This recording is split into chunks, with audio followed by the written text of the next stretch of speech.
very spacious. What they've done is they've allowed now an upgrade so the president can actually broadcast live from the plane, from that office. That's this big chair there that you see. Then you go back into the plane. There are staff quarters, senior staff, VIP offices. You go farther and farther back, Secret Service compartments, a galley, and then as you get way in the back of the plane, who do you think sits there? Well, having experienced it, it's the press corps. Well, and by the way, the press area, that area right there, I believe, is maybe Secret Service, because the press area, at least unless they've changed in the 10 years, I remember it being this sort of small compartment, first-class seats that they don't sort of go back very far. But as far as the personality of Air Force One, what sort of opportunities will the Obama family have to sort of make it their own, so to speak? Well, this has happened before. When President Kennedy was in office, he sort of delegated to his wife, Jackie, the idea of redesigning the plane. So she came up with this blue and white color scheme that people remember so vivid. Putting the United States of America on the plane rather than a military designation. She came up and put Fine China in the plane, artwork. So it can be done. But since the 747 was brought on, it has so many amenities now that presidents haven't really changed it very much, but it could be done.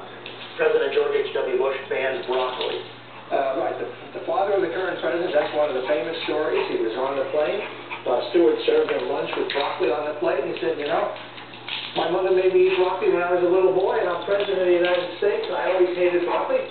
I'm banning it from the plane. So that's what he did. And before they have these jets, Harry Truman, he wanted to buzz the White House during his presidency. Well, this is when being commander-in-chief really meant something, because in those days, they didn't have the security, of course, that we have today, but Truman was a practical joker. He knew his wife and daughter were watching an air show from the roof of the White House. He was on a separate trip, took off, and said to the pilot before he took off, I've always wanted to dive bomb something. Do you think we can dive bomb the White House right now? So they went ahead and did it. They came within 500 feet of the roof. His wife and daughter weren't quite sure what happened, so he said, let's do it again. And they jumped up and waved at him.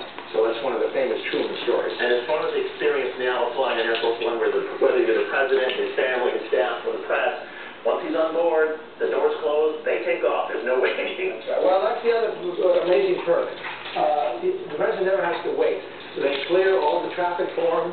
There's a path in the sky for Air Force One. Planes cannot take off and land within 15 minutes of Air Force One's arrival or takeoff on the airport, no matter where it is. So the president always finds this is a fabulous way to travel. And for the president, it really is. Ken, well, so good of you to come in. It's so interesting, and nice to see you, and Happy New Year. Nice to see you again. Coming up, Jeb Bush won't run again for governor of Florida, and late word tonight, he will not run for Senate either. So what's next? No one named Bush in any part of our government? We'll get the scoop from our muckraker of the day, the Washington Post, Chris Saliza. And remember, you can get the latest political news and a sneak peek at what's coming up on the show sent straight to your inbox with the 1600 Daily Briefing. Be part of the briefing and our online community by logging online to schuster.msnbc.com. What is it, Hoover?